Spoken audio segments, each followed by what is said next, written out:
Hey, everybody, and welcome to this episode of the Wild and the Whites podcast. This is part 2 of Tyler and I talking about turkey hunting.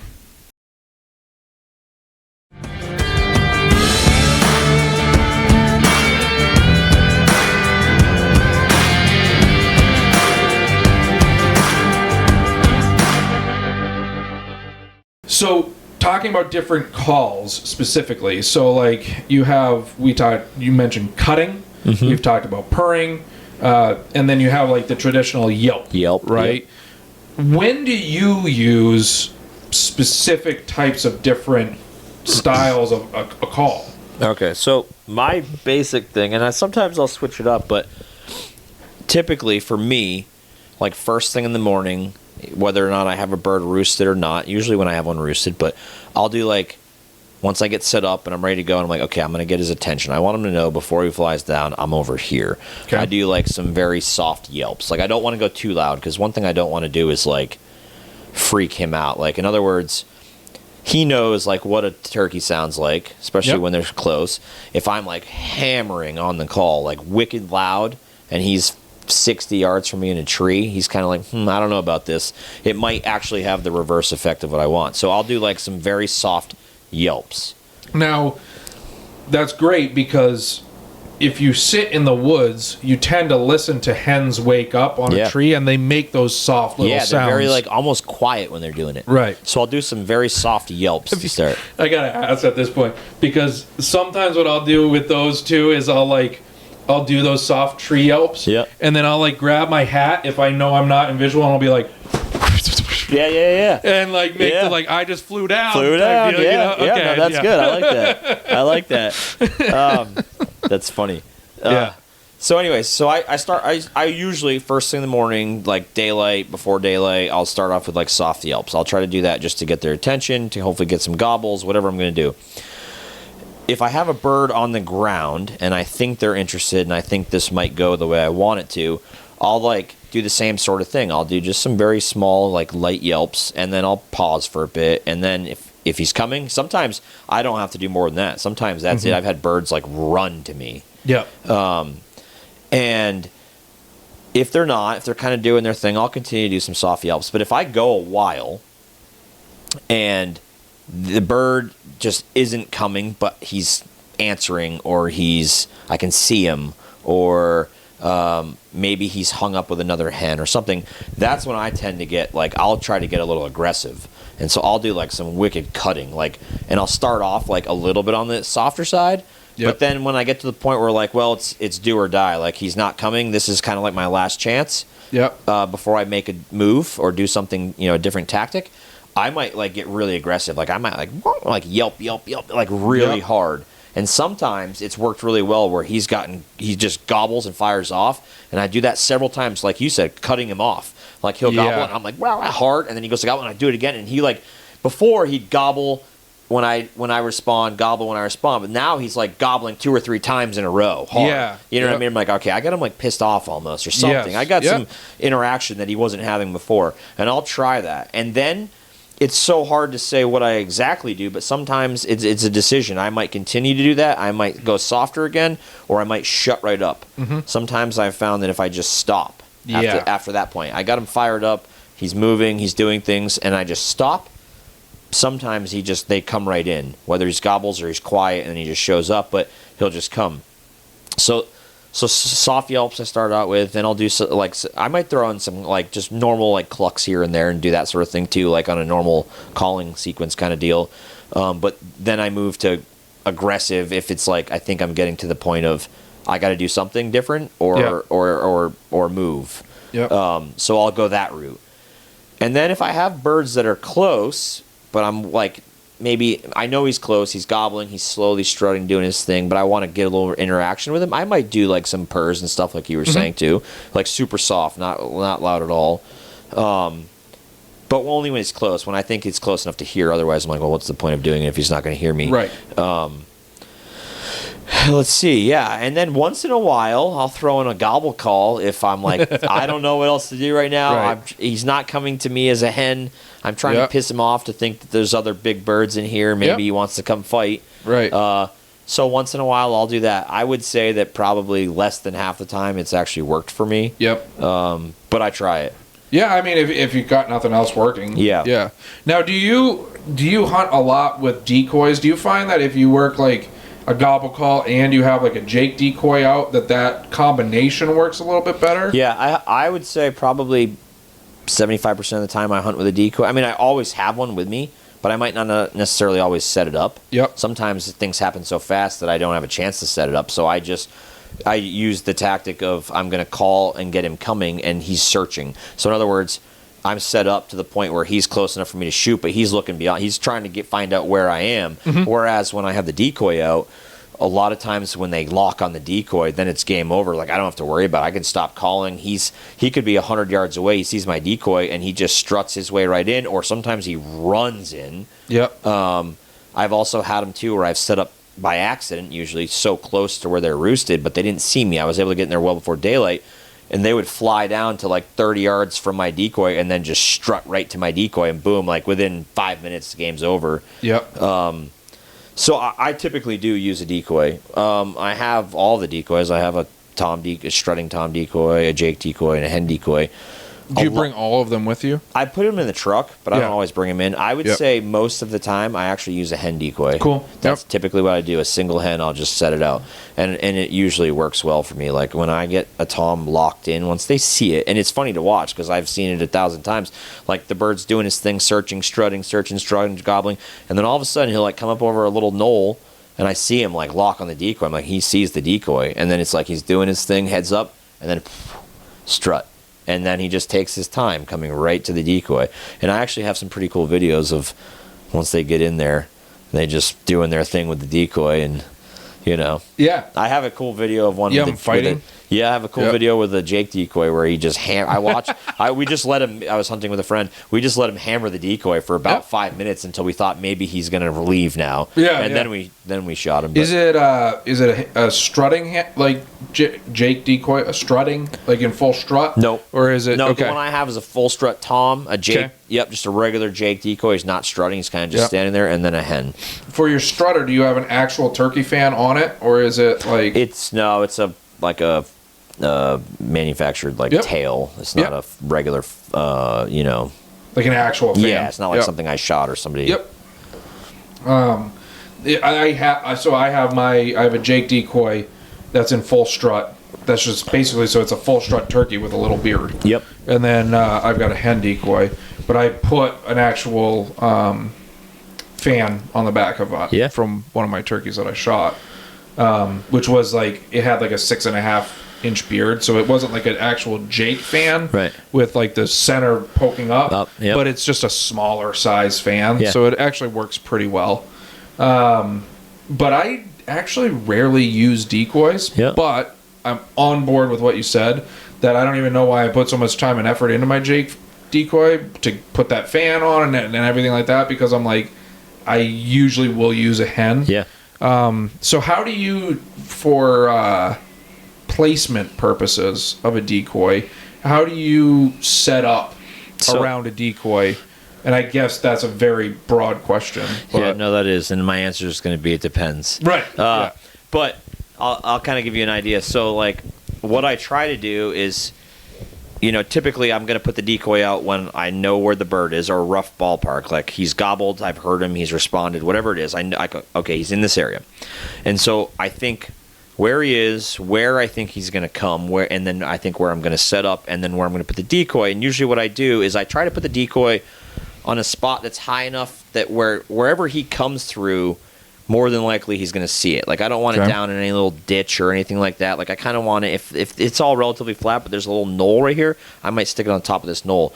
But then I also pay attention to where I set up, because what I don't want is where I think he's coming and where the decoy is, and for me to be in that same line of sight.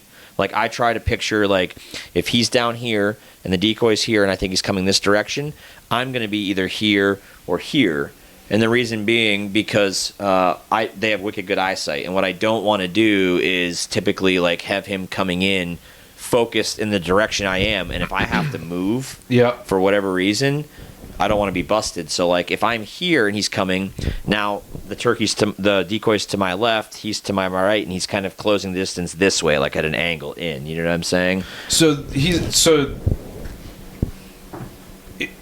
decoy is more towards the Tom than you are. Yes, it's in front of me. But you are sitting at a canted off angle. Correct. So that if he comes in a straight line, you're not going to be in that straight line. I don't want him focused, because once, like I said, I usually have really good luck with him. Once he sees the decoy, he's like locked in that, his eyes, he's locked in that direction. I feel like he's coming. He's doing his thing. He's coming. Sometimes, like I've said, they've run in. Yep. But what I don't want to do is, they're always searching. Like the bird is, I know there's a hen over here. I hear it. Where is it? The head, like they'll strut, then they'll go down, then the head will come up.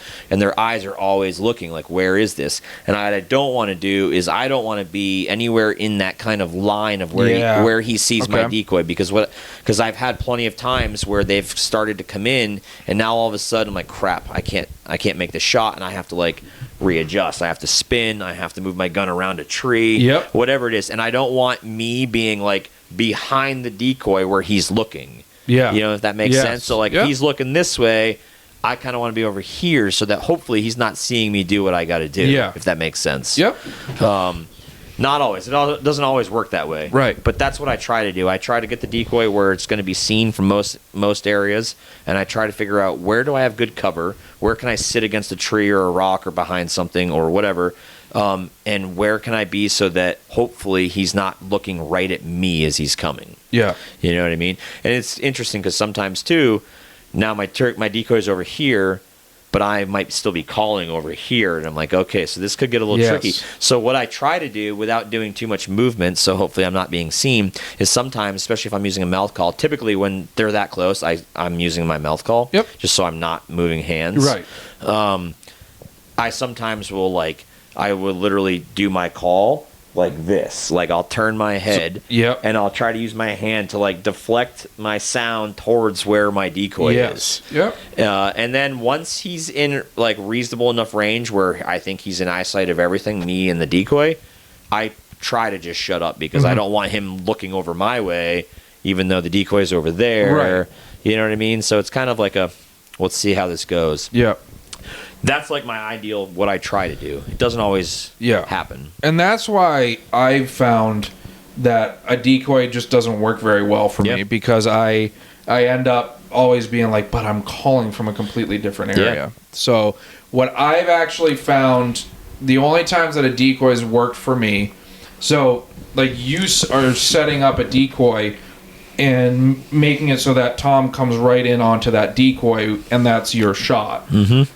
The times that I've been able to make it work for me actually is so like, you know, you have the Tom out there and you get to a point and you make a decision at that point, I want a decoy. Yep. So you move up and you put that decoy out and then you move back and find a position. Not all the time. Not all the time? If they're far away, I might do that, but typically I'll put the decoy right where I'm at and I move back. Okay. You know what I mean? Yeah, and it does two things. One, it makes it so I'm not getting too close where they'll see me. But two, I don't have to like go forward and come back. And three, once I start calling, I'm further away, which kind of adds to that.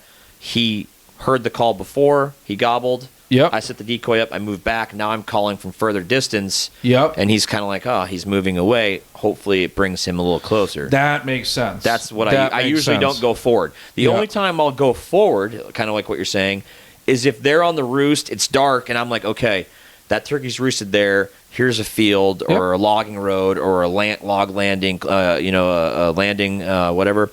I might like sometimes set my stuff against this tree, and I might like belly crawl or do something to get out where they can't see me, set that decoy up in a visible spot, and then get back to where I was. Gotcha. That's like the only time I'll do that. But if I'm in the woods and that turkey gobbles at me, I usually set that decoy anywhere I can that's right where I'm at, that's good, and then I move back. Yep. Yeah, so that makes a lot of sense. And I've never, for whatever reason, just done it that way. I've always like, okay, so where's a spot like in between me and where that turkey's gobbling, and I'm going to go set that up, and I've got a good spot to set up around here. And I guess maybe that was it, is like I've always been like, here's a good spot for me to set up. and then like I just didn't think about it. I'm like, okay, I'm going to be set up here, so I want to shoot here, and then I never got good results out of that. But if I set what I would do is I would set the decoy up right where I was standing, but I'd actually do the opposite of what you do, and I would go forward a little bit if I could see a spot where I could set up, and I would be in between that tom and that. So decoy. You want him focusing beyond you. So he's going to be coming in.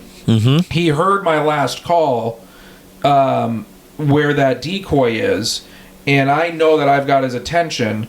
I'm going to sneak up and set up just a little bit, maybe like 20 yards. Yeah. And then all of a sudden, he's going to be walking right by me. That's the only time I've had success, is when he's walking right by me, like, where is this? And then sees that, and he's focused on the decoy, and he beelines it for that decoy, and he just walks right in front of me, and I'm there, right? So, but now you saying... It makes perfect sense, because I can think of other situations where I've just been running and gunning without a decoy that works, right? Yeah. Where, like, set up the decoy, back up, and he's like, whoa, hang on, you were just right here, why are you backing up from me? And chases you that way. Yeah, so that makes sense, It's too. worked well for me, because I would say probably the majority of the time that I've shot a turkey, it's been that sort of scenario with a decoy, and I've set it up and moved back. Yeah. And they almost, not always, but almost always, once they're within eyesight, I mean, I've had tons of them that I just want them do their thing. Like, they'll come right to the decoy and do their thing. They'll strut around it. They'll do their mating scenarios. If it's a Jake, they'll, like, I've had them just literally demolish it. Yeah. I'll just sit there, it's like, this is cool, and I'll watch it, and then eventually, like I said, when it gets to the point where I think maybe he's going to get a little weird now and take off, then I'll shoot. But yeah, that's why I like the decoy, because it gets their attention, and if I do it right, I can just have a show. Like, they come in and they do their thing, and I'm just like, this is cool. And now if we add more of us with cameras and do this, that could be really cool. It'll be really cool. Now, so do you ever set up on the edge of like the traditional edge of a field? The birds are roosting on the edge of a field, and you somehow set up around that. Do you ever get decoys out into that field? Yeah, but you got to be early. Yeah, and you got to, like I said, this is the time where I like crawl. Sometimes if I get in there too late, I'll like, I don't know if I'm going to do this, because I've actually had a couple times where I didn't. I got there late, and it was to the point where, like, I can see enough that, like, I feel like if I was in that tree, I would be able to see me going into the field. Yep. And then you know that bird's going to shut up. They're not going to gobble anymore. They're going to fly a different direction. Yep. So sometimes I've just given up. I'm like, I'm not going to put a decoy. I'm going to sit here and hope that I can just bring them in. But I have had a handful of times. I'll get there early, super early. I try to get there well before daylight if I know that they're roosted. Typically, for me, I want to be able to get there, find where I'm going to sit, put that decoy out in the edge of the field, get back to where I'm going to sit, get my gun all ready to roll, make sure I'm all set up, camo, like everything's good to go, and then still have like another 20, 30 minutes before the bird even comes close to flying down. Yes. Yeah. Otherwise, you take a chance of being too late and like they see you. You know what I mean? That's what I'm talking about with that first story, or with the blind, right? Yeah. Like, I knew that blind was in an area where they consistently roost within 50 yards of that, like a 50-yard radius, right? So basically 25 yards out from that. Right. So it is a really good spot, but it's also like not one that you're going to go into a half hour before sunrise, because they're waking up at that point in time and they're seeing everything, even if they're not making noise. Right. So I was in there like 2 hours before sunrise, and really quietly got in there and just sat down, hoping that they because I've had them in that blind just pitch right down in front of me. Yeah. And then I'm sitting there and I'm like, I got 20 minutes until legal shooting light, and they're just sitting right in front of me. So, but that's a whole other thing, is like, oh man, I mean, I just got on a weird thing in my head of weather affecting when they pitch down. Yeah. Have you had experiences with weather? Just basically, like, I've seen them just like they will sit in a tree forever. Like for a while. if it's like a windy, rainy day. That's what I was gonna say. Rain. I've had them with rain. Just sit there and do nothing. Fog, and they just they can't see well enough down on the ground. Yeah. The other thing with the rainy days I've noticed too is I've had a lot of times where it's been a rainy, crappy day. Not only do they stay in their roost longer, but I feel like they're completely silent. Yes. I don't know if you've noticed that, but for me, when I've hunted in the rain, I could have turkeys everywhere, and I feel like they don't make a sound. Yeah. I don't know why. I feel, honestly, this is just a weird theory I have on it. This is no scientific fact. This is me not knowing anything about it. But it is so easily... You can walk up on turkeys and not make a freaking noise when it's raining. Yeah. And if it's actively raining, that's drowning out all your noise. Right. So I actually think it might be like a survival technique, Yeah, like that they're they don't- actually not making those noises. Like you said earlier, Yeah. like it's to their detriment that they make so much noise. Right. I think that, like, I can't hear very well. I can't hear that Right. coyote, that bobcat sneaking up on me. Right. So I'm not going to be making noise letting everybody else know where I am. Yeah, And that could very well I be. often will find out it actually, like, you would think that birds would, that a turkey will want cover in the rain, from the rain, and not get wet. I've found they don't care. No. Their feathers They're out in the middle are of good the to go. field soaking They are wet. smack dab in the middle of that field. Yep. And I think it's because they can't hear. Yeah. So they're like, I'm going We to be need- where I can see Right. everything Right. around me. Yep. And so that's what I think it is. It's that survival instinct Yeah, that they makes have. sense. But then you have that crisp bluebird day, and they are just so They don't like shut you up. said, they're so vocal. They Yeah. are out there, but then it's like springtime, and it's almost like walking around in the fall with Yeah. the dried leaves, Yeah. and like you're like, well, yeah, this is why they're vocal. They can hear me coming a mile away. And I think wind does the same thing, where they can't hear very well, so they're not going to be vocal. Right. I actually 2 seasons ago, it was that Jake that I used the fan for my decoy. Was a wicked rainy day, and I spot stalked him. Yeah. It was the only way I was going to kill a bird that day because they weren't making a single noise, and I, for whatever reason, just got lucky, and all of a sudden I caught movement on a knoll, and I'm like, there's like 6 turkeys up there. I get my binoculars up on them, and I see beards, and I'm like, okay. And I just was able, because it was raining, to creep up on them and get Yeah. close enough to make that shot. But I was not able to call anything in that day, and they weren't making any noise. So it's weird how weather can affect it Yeah, like that definitely. too. But I'm trying to think of what else to do with turkeys. Let's see. We talked a little tactics. Yeah.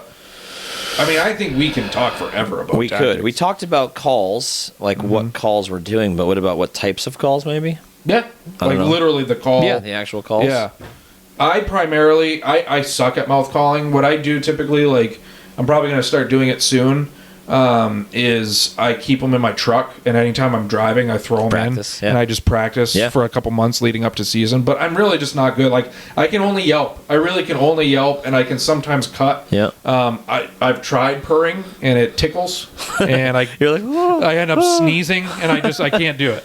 The turkey's like, what the hell was that noise? But I can get yelps out pretty consistently with certain calls. I've found so mouth calls. Yeah. Right. They're basically, you put them in your mouth and it's like a reed instrument. Like it's got these plastic reeds that vibrate together as you blow past it, and it creates a noise. Which yeah. So certain reed setups I can make good noise with, Yep. and then there's other ones where I don't know how anybody makes a noise through them. So, and then You're like spitting on it. and that's the other thing too, is like I put them in the refrigerator when I don't use them because it dries them right out. Right. And then I use a slate call, just a friction call. I've tried box calls. Yeah. It has a fingernails on a chalkboard effect to me, and I Oh, can't. you don't like it. I can't listen to a box call. I Really? don't know why. Or maybe I just can't do it. I've never had anybody use a box call while I've been out. It's always been me, and I'm like, I can't do it. But for whatever reason, I can scrape a stick across chalk, basically, and it's fine on a regular Right, slate right. friction call, right? So I use a lot of friction calls, and I especially use them for locator calls. Yep. When we're talking about walking through the woods blind, and you're just trying to find something, I will do those very loud yelps. Yep. Do you use just the slate, or do you have other ones? Oh, yeah, I have a bunch of different types of friction calls. Yeah. But, and then obviously it's like how you hold it, because it's got the holes in the bottom that it resonates out of. So as that tom is coming in on me and I'm still using it, my hand's sucking up on those holes so that it's creating a quieter noise. Yeah. Because like you said earlier, you don't want to be super loud when they're right next to you. Right. You want to be more realistic. Right, and also depending on where you actually touch on the surface. So like closer to the center and more towards the outer part sound different. So you make different sounds. And I've actually used that to my advantage a couple times when I want to sound like there's more than one hen. Yeah. Because if you're in the middle versus the outside, they're very different pitches. One's very much more high than the center's a lot lower than the edge. So if I want to sound like maybe I'm 3 or 4 hens, I'll bounce around where on that call I'm striking, and that can sound like several different birds all at once. And I've actually had conversations with myself. Like out loud? I mean, I have them in my head all the time, so it's exciting when I can do it. I don't know why the turkey do it in turkey language. We were just talking to each other. But I'll sit there like, because I've done it after that hen got really mad at me that we talked about earlier, and I listened to what she was doing to me. Yeah. And I'm like, I can do this to myself on a friction call. Right. And it would sound like an actual interaction between turkeys because I listened to this actually happen. Right. And then just like hearing hens talk on a regular basis out there too. I find during the fall, their hens are a lot more vocal. At least that's been my experience. So I've heard a lot more of my hen interaction during deer season. And I'll try to recreate several different birds, hens talking to each other. And typically it's like a feeding thing. So I'll mix in some scratching and have them just doing their light little clucks and purrs at each other. Yep. But that's a very good point, that where you put your striker on that slate call makes a big difference too. And I do have a gobble call, but I've used it a couple times. But like you said, like it's not one of my main arsenal ones at all. It's like a last ditch effort for me sometimes. Yeah. And I don't think it hasn't worked a lot. Right. Maybe once or twice. I feel like most of the time it doesn't really change anything. I feel like the only time I got a response was probably a shot gobble. Yeah. I don't think that he was actually interacting with, thinking he was interacting with another tom. I think he was like, holy cow. Right. So, yeah. What about you? Yeah, so I have all the same things. So I have a slate call and a glass, pot call, similar to what you're talking about. Yep. And I like using those. I like using this. I think the slate to me sounds better, but obviously when it gets wet, it's harder to use. So that's why you kind of have different materials. So like a slate pot call, I love. I'll use it all the time. I do use a box call. I have several of them, but there's one I particularly like that I use all the time. How do you keep it quiet when you're moving around? It's a pain in the ass. That's another thing I don't like about everything box calls. I do about it. Whether it's in my vest or sometimes I have I have a vest that I wear sometimes. I also have like one of those fanny pack things, kind of, that sort of style. But no matter what you do, like you put it in the holder with the bungee over it. Yeah. And sometimes when you move, or if you're taking it out, it's like just making all these sounds. You're like, stop. Yep. Yeah. So that is hard. That is the one downfall to the. Although a lot of people, some companies make them. Some people just put it on. It will take like a thick rubber band. Yes. And basically put it over that to try to help keep it, from moving. It's got to be a firm rubber band though, because I've seen people with rubber bands on them and they kind of hold it, but it's still. Yeah. So that's the downfall. Have you ever seen someone gobble on a box call with a rubber band? I can actually halfway do it. Nice. Yeah. It's a technique and a half. Yeah. But like, when they do it, it sounds pretty darn good. Have you ever seen somebody gobble with a mouth call?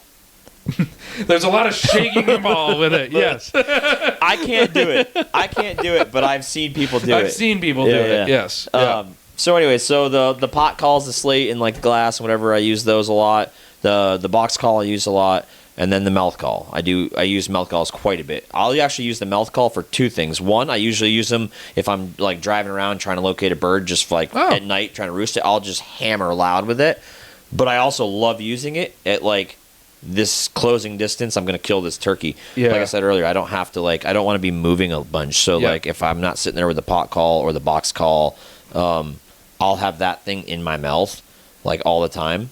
And then if that turkey's getting close and I want to still call while that turkey's getting close, that's pretty much what I use is the mouth call. And I'm not going to say I'm really good at it, but I'm good enough at it where I can make most of the sounds I need to make, and I can make really high, loud sounds and really soft sounds, and like some really hard cutting, like I can show like emotion almost. Like I can do it pretty soft and easy, or I can do it like I'm pissed off right now. Yeah. But I like it because when they get close, I'll just keep that thing in my mouth, and if I want to use it, I use it, and I don't have to be moving all around. I can make the sounds I need to make at the level I need to make without moving. Yeah, that's what I lack is that emotion. Yeah, I can basically make sounds, but I can't get that drive and that emotion behind the calls, that actual feeling of you're having a conversation, like I can with a friction pot call. It's so when we go out hunting, do not count on me for any type of major mouth calling. But if you want to stick me 20 yards, 30 yards, 50 yards behind you while you're sitting up there, and I just hammer a friction call, there we go. I'll get them in. Nice. So Perfect. But I don't know why. It's a work in progress. Yeah. And I'm like trying. Like you said, when I was first doing it, I would just they were always in my center console of my truck. I would just do them all the time. Same with like my duck and goose calls. They're always in the truck, and I would always just while I'm driving mess with them. Yep. Yeah, it's the best way to do it because no one can judge you while you're just sitting there driving around. Yeah, except for the duck and goose calls. They're like, you got like this pipe thing in your mouth, and everyone's like, what the hell is that guy doing? Yes, I guess that. Yeah, that would be interesting. Yeah. At least with the turkey calls, it's completely you can't even see it. Right. So, yeah, that's I heard that on YouTube one time where a guy was like, "Yep, just keep them in your truck and as you're driving around." Here's a tactic we haven't talked about, and I don't know if you've done it. Have you? I have one of the fan like umbrella things. Oh. Have you tried that? Isn't that illegal now? I mean, I don't know if it's illegal now. I think as of last season you can't. Probably like, you're getting shot. Yes. Yeah. I think Fish and Game deemed that dangerous, and I can't imagine why. Well, I still have. But I know some guys that have like crept up to within 5 yards of a bird with one of those things. So what we're talking about is basically a fan that looks like a strutting turkey that plops on the end of the barrel of your gun.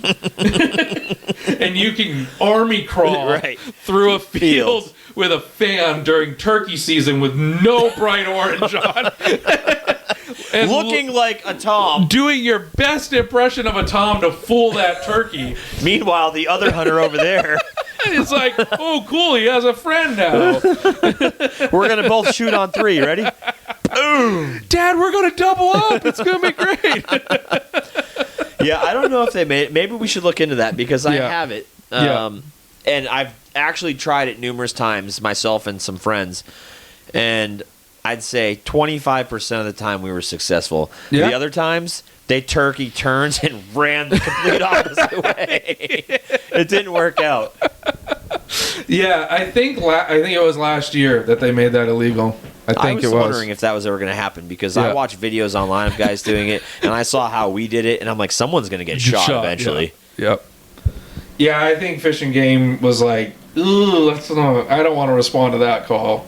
Yeah. Well, I thought it was a turkey. Why'd you think it was a turkey? Because the guy's trying to be a turkey. Right. I mean, he was doing a really good job. He strutted through that field well. I mean, think about it. You get into like 8 inches of grass in a field, and you're crawling along. Yeah. I know. All bets are off. It looks like when you actually look at it, you're like, it doesn't have a head or a body. So like, you really shouldn't be shooting at it. But there are those people out there that just see a fan and they're like, send it. Boom. Yeah. So. Yeah. So here's a weird thing that I saw on a game camera the other day. Not my game camera, somebody else's. You ever see a hen strut? No, I've seen bearded hens. Yes. I've never seen a hen strut. So there was like a whole flock of turkeys, and I'm assuming that it was a dominant hen. Yeah. And she was like doing a fluff and down, like pretty quickly, but it was like a couple seconds of like, she actually had feathers down, like her wings were down, dragging on the ground. Like she was in a strut. So it wasn't like when they're soaking wet and they're kind of like doing their little shake thing. Not that. Absolutely. She was in a full strut. Huh. No beard at all, and clearly a hen. Like the fan's tiny. Yeah. But she was doing the strut motion. Wow. And I'm like, why? Yeah. So that piqued my curiosity. I was wondering if you had ever seen that. No, I never have. But you just brought up something else. Maybe we should talk about real quick before we finish. Dude, we easily got a part 1, part 2 out of this. So all right, sweet. We got 2 episodes we're rocking on. We're at an hour and a half, so we can just perfect. Yeah. One of the things that you just kind of sort of brought up, and I think is something to talk about, is like identifying male birds. Yes. Right? So someone's out, they're going to go turkey hunting, they're hearing gobbling, they're seeing birds. Like, how do they know what bird I need to shoot? So legally, you gotta shoot a bearded bird. Right. It does not have to be a male bird. Exactly. So the beard is not off their chinny chin chin. That's their snood coming off their face. Right. So don't look for that because you might miss out on a bearded hen because they don't have a snood. But there's this like patch of long coarse hair that just hangs from the center of their chest. Yeah, don't ask us why. Yeah, exactly. Like it literally, I don't think it serves any purpose except decoration. Yeah. Ladies, I got a big one. Yeah, look. It's touching the ground. Like when you get those like late season snowfalls, and you can see like it's actually really cool. You can see where a turkey struts, and you can see where their wings are touching the ground, and they just like hit that little dusting of snow. Yep. But then you see this trailing, just like touch in the snow everywhere they're going in the center of their feet, and you're like, he's dragging a beard on the ground. So what you gotta do is you gotta see that beard, and as long as the turkey has a beard, it can be. Is there a length? There's not a length limit. It just has to be visible. Yep, just a bearded bird, basically. Right. So I mean, jakes, which are young male birds, turkeys, and some hens will have shorter beards. So all jakes will have shorter beards because they're males, but some genetic weird abnormality happens in some females, and they will get a very short beard. And the way that you can tell that the difference is when a tom starts to become a tom out of being a jake, the beard starts to hang down. Sorry. Right. The jakes and hens' beards will basically just like point straight out. Yeah, they're little like stubby things that just like and stick out. They don't jiggle around. They don't do anything. They're just straight out. And so it's very apparent. Not like the other beards aren't, but and you can go ahead and shoot those. Yeah, absolutely. I've shot jakes. I don't care. Absolutely. If it's the right time, it's the right time. It's the same argument of shooting a spike horn. Right. It's the same, right? Yep. They taste just as good. So, but yeah. So legally, you got to identify the beard, and then you can shoot it. Mm-hmm. It doesn't matter how long it is, but the older the bird, the longer the beard will be, and the longer the bird is on this earth as well, as older it is, it starts to develop more than one beard sometimes. Mm-hmm. I actually just watched a YouTube video. I think it was a hunting public. This tom he shot out west, it was a Merriam turkey. Mm-hmm. It had 6 beards. Wow. Yeah, it was really cool to see. It's something I'll probably never see in person in my life, but like it had the main beard up top, and it just kept having like little one offshoots as it was going down. Yeah. I've had a couple. I've killed a couple with like a few beards, 2 or 3, but not 6. Yep. My first turkey ever was a double beard. Yeah. It had like a main beard, and then it had like a really thin one that was just right underneath it. Yeah. It was the same length, but really thin. Yeah. So we identified them by their beard. What else? Is there any other way we can tell a male turkey? I mean, you can. So like colors, yes. I always look for colors like head. Springtime especially. Oh, their head gets really, really red, or really, really white. Yep. And it just depends on where the blood flow is at that point in time. Is the blood flow in their head, or are they just so ready to go that the blood is no longer in their in that head? Scientific. But no, when they get into like a full strut and they're in strut for a long time and they're really riled up, that's when the head goes completely white. Yeah. But if they're just walking around, right, you will see the red heads bobbing for like a mile away. And sometimes you can see red and a little bit of white. And when you get up close, you'll see blue and other stuff. Oh, yeah, absolutely. But when they're white, it's like super noticeable. When that bird's coming through the woods and you just see that white head sticking through everything, it's like, okay. Because typically the hens are more like a pinkish kind of tone. Pink and brown, right? Yeah. Like intermingled kind of. It very just dull colorations. Right. So once you see that vibrant head, then you're like, okay. That's a male bird usually. And then usually like that's the first thing I'll see, and then I'll look for the beard and I'll grab that beard identification and make sure I'm good to go. Yeah, and then you put it all together. The beard, the head, strutting, gobbling. You're like, all right, this is... And I thought only males strut, but I'm like, what? So it just because it's how often do you refer to it as a strutter, right? Yeah. But I guess you can't say that anymore. Right. So... She identifies as a male. It's 2025, I guess, right? Right. She's just proving us wrong. Hey, whatever works. Yeah. So that's it. And obviously hens don't gobble either, right? So that's why we say gobblers. Right. Going after some gobblers, because I don't think they actually have the ability to gobble because of that whole throat thing that the males have. I don't know what it's called. But yeah. That big thing that pops out when they're strutting around. It's getting late. We're tired. It is, yeah. Yeah, but hey, we got 2 episodes out of this. That's right. What else? Is there anything left we got to talk about? We did a little tactics, right? We talked about calls. Any other important stuff? Weather we talked about a little bit. A little bit.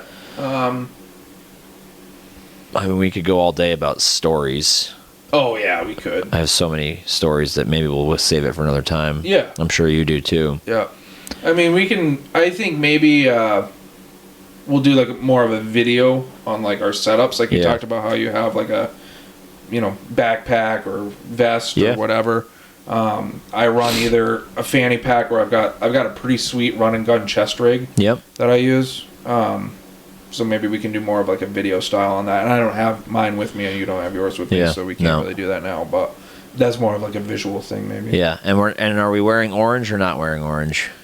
I don't wear orange. Okay, perfect. Yeah. I'm just making sure they understand this. Right? Turkeys have wicked eyesight, so we kind of... Exactly, yeah. And the thing is that with deer, you're shooting consistently pretty far ranges, and it's going to be pretty likely that other people are too. Right. So the orange is to be picked up really far away for that safety reason.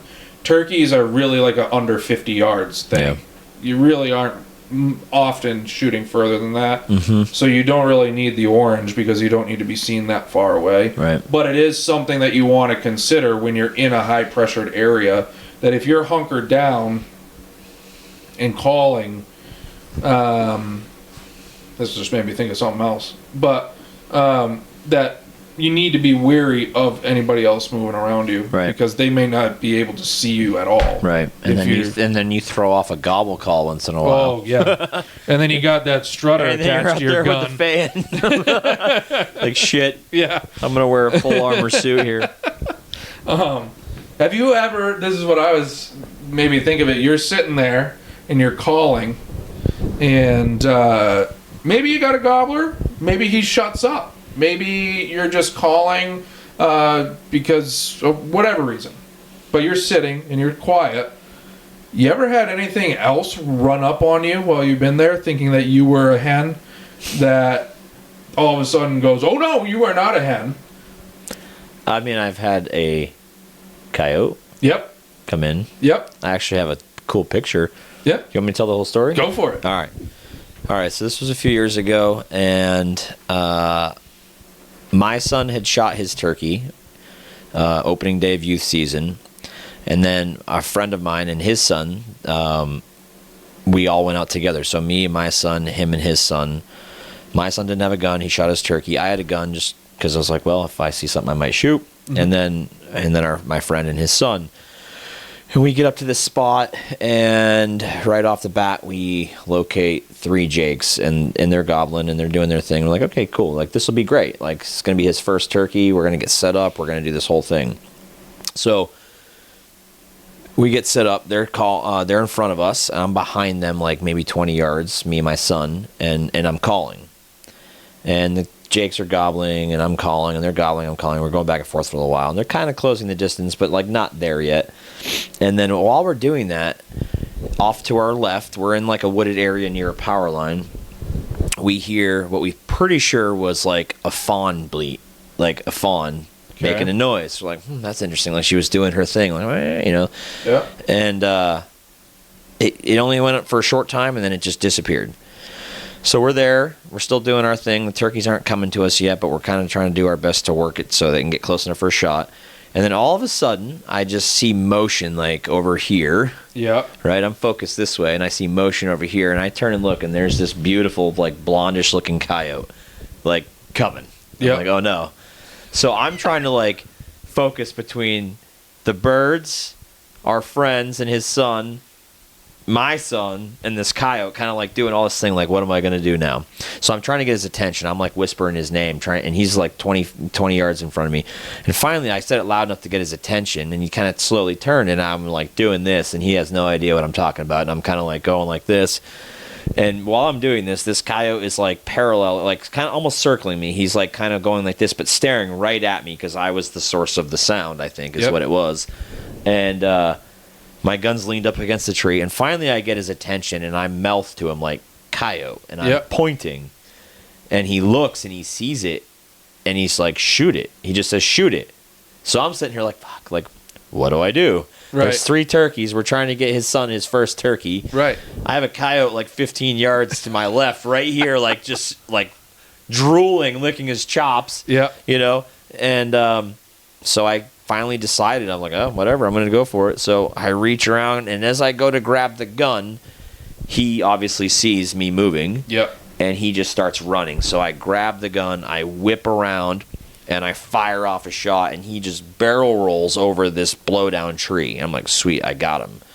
Then they stand up, my son stands up, and everyone was like, what the hell happened? And I was like, I don't know, I was calling, and then this coyote showed up, and I shot, and whatever. We walk over, and we find blood, and we find hair, but no coyote. So we're like walking around, and we try to follow like a blood trail, and it peters out to nothing. And I'm like, what the hell? Like, I thought I had a pretty good shot on him. Mm-hmm. So anyway, so we stop. We give up, and we're like, you know what? Let's get back to turkey hunting. Like, we're trying to get Charlie his first turkey. And so I fire off some calls, nothing. I'm like, those turkeys are gone, right? They were 75 yards away, and I just shot, you know. They're out of here.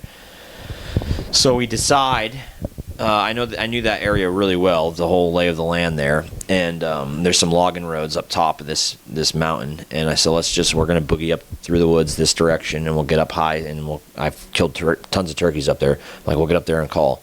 Well, we get up there, probably 20 minutes later, fire off a call, and there's those 3 jakes. They made their way all the way up to that same spot. So we get set up, Charlie and his father set up, and me and my son, we move back behind them quite a distance, and we call, and it felt like forever. It felt like these 3 jakes just weren't coming, and I thought maybe it's because we just shot and all the commotion and everything happening, they're just not going to do it. But they would gobble nonstop, and eventually, after literally an hour of messing with them, finally, here they come, right down the logging road. And Charlie made a great shot, killed his first turkey, and it was all like, everyone was excited, we were pumped. You know, Riley got his turkey, Chuck got his turkey.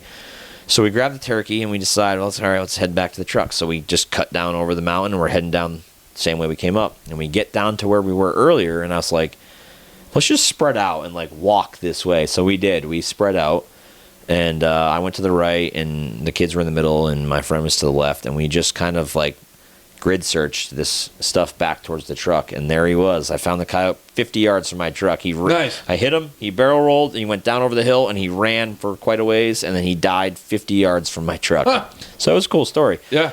We actually have a cool picture. I'll send it to you. From that day, is me and my son with the coyote, and then him and his son with the turkey. You know, That's awesome. Yeah, so it was neat. That's awesome. What else?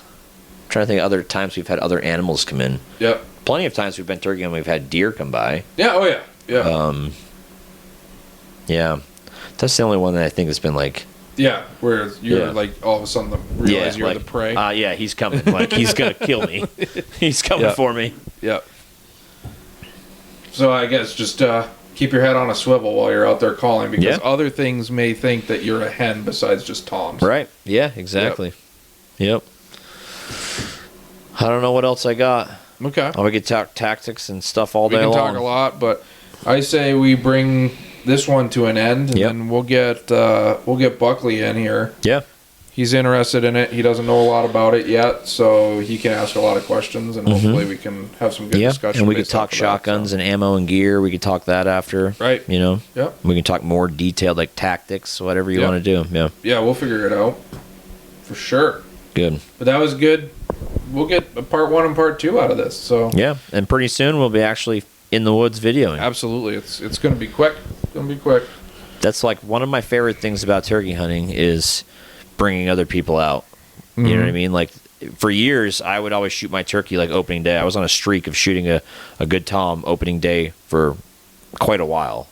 And then I got to the point where I was like, I want to help other people. So like, I would just start bringing everybody out. My son goes out, a bunch of my friends go out, and they'd all kill turkeys. And then once they've all killed turkeys, then I would kill something like second to last day or last day. You know what I mean? So, but it's fun.